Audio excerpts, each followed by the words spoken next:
15 araw lang ang palugit. Yan ang paalala ng National Amnesty Commission kaugnay ng bisa ng Safe Conduct Pass para sa mga aplikante ng amnestiya. Ayon sa ahensya, hindi na ito pwedeng pahabain. Kaya kung ikaw ay aplikante, bawat araw ay mahalaga. Si Creselyn Catarong magbabalita.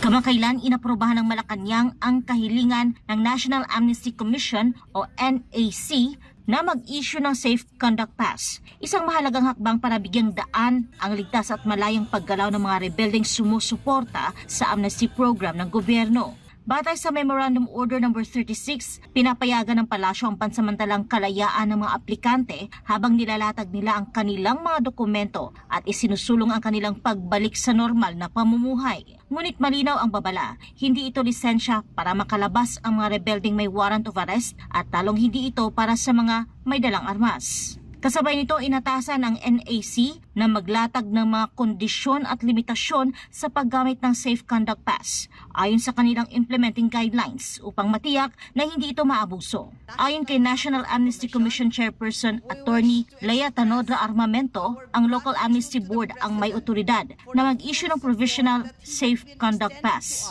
Layon nitong tulungan ang mga aplikante na kumpletuhin ang mga kailangang hakbang mula sa pagharap sa board, pagpapanumpa hanggang sa pagsusumite ng mga dokumento. Ngunit may mahigpit na takda. 15 araw lang ang bisa ng pass simula sa mismong araw ng pagkakaloob nito.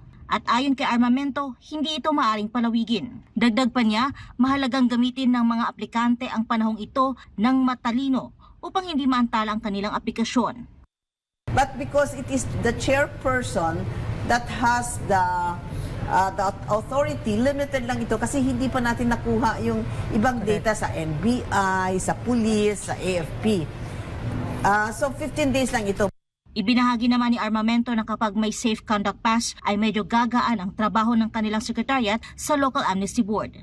Kasi imbes na kami ang pupunta sa court, sa prosecutor's office, sa different agencies ng government, sa NBI, PNP, ang mga applicants na ang pupunta. So, mapapabilis ngayon ang pagkakuha nila ng mga dokumento at sa amin naman, gagaan ang trabaho namin kasi hindi na kami mag-focus doon sa pagkukuha ng dokumento nila, kundi maipaprocess na namin.